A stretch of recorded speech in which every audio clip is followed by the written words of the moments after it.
Okay, I'm going to show you 8 new chords. And if you haven't been to my lesson number 5, go there now before you come here. You won't know what we're doing.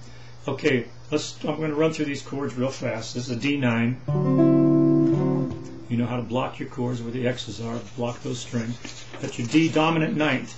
You can use that for a substitute for a D7. Sounds a little prettier. Just whatever your ear sounds good to you. Here's another G dominant ninth, G9. I'm using my thumb, you don't have to. It doesn't need a root to sound like a G9. But if you don't use your thumb, use this for a reference point, an imaginary reference point is a G. If I want to make a C9, I go up here because here's my imaginary reference point. C9.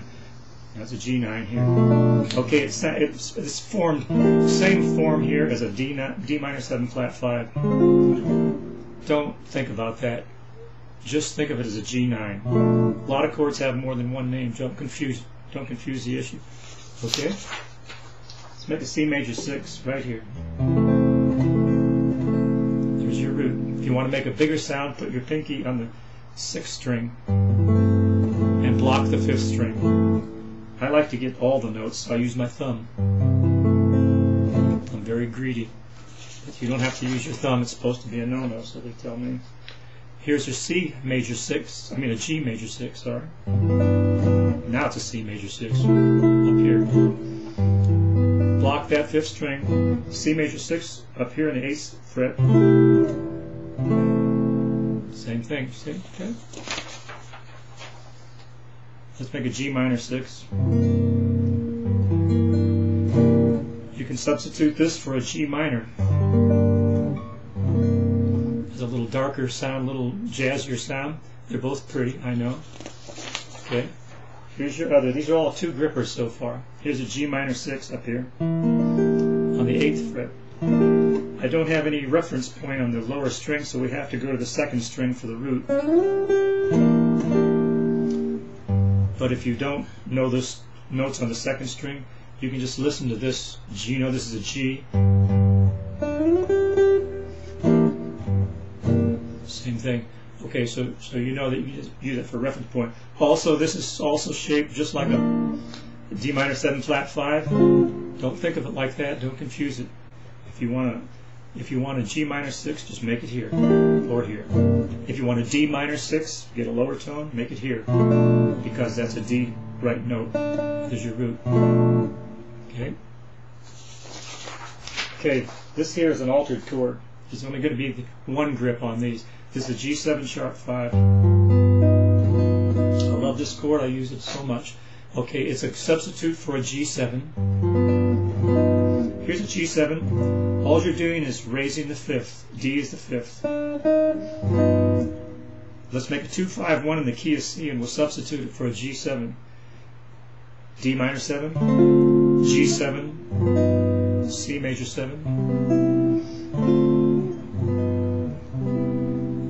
Okay, it works even better on a minor. If you're going into a C minor, make a D minor 7 flat 5, 2-5-1. G7 sharp 5, C minor 7. Very pretty progression. You'll have that a lot in jazz, and I love it. You can play that all day. Okay, here's a G7 flat 5. This is a G7. This is the 5th. We're flatting the 5 now.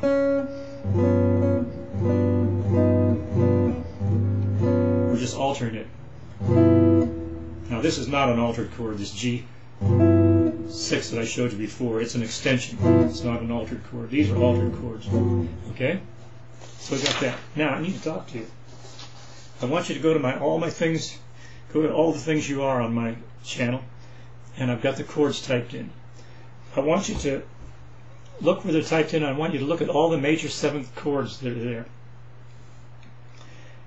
And before the major 7th chord, most of the times you're going to see the 2-5-1. I mean the 2-5 right before the 1. You see an A flat major 7. You're going to see a B flat minor 7, E flat 7 to that A flat major 7. You're going to have. You've going to have a C major 7 in there somewhere, and you're going to see right before the C major 7 is going to be a D minor 7 to G7 to C major 7. There's going to be a G major 7th in there somewhere. Find it and look right before it, and you see an A minor 7, D7. There's about 5 different chords in there. I'm not sure exactly how many, I forget. But what you want to do is you want to get to just know the tonal centers there. Get to know, instead of memorizing the whole song, all the chords and stuff, just know what chord, what keys it goes into. If it goes into A flat, say to yourself, it's going to go into A flat, it's going to go into G, it's going to go into C major, and stuff like that. Know what keys it's going into, and then that's simple. Then all you got to know, if you know that you know your 2 5 1s, then to get to that major 7th, you do it by way of 2 5 1, and that's why it's so important that you do a 2 5 1 and get used to it. Then play through the song, of course, and then go through my other songs and do the exact same thing. Look for the major 7s, and look at the 2 5s 1. You'll get to know those 2 5s 1. They're so important, you know. The chords are. Also, you might want to get a chord encyclopedia. This is a Mel Bay. I think backwards. Mel Bay's Deluxe Encyclopedia Guitar Chords. This is my wife's. She got it about a year ago when she started learning to play guitar. And in most of the chords in there, they're going to have, maybe 10, 15 major 7s, 10, 15 dominant 7. Go in there and go through the chords, finger through them, and a lot of them are just so awful to make. They're hard to make, and they don't even sound that good. Just look for the chords that are pretty to you. That's what you want to get, pretty chords. And mess with those, and you'll see, get the prettiest chords. Use like these chords that I've shown you here in just lesson 5 and now. I got by for the first couple of years playing in the nightclubs with just those chords, but I really learned them well. I learned a lot of tunes, and I learned those chords will get you by on most songs. And then I started drifting up and getting learning new other chords and stuff, and then learning chord solos and things like that.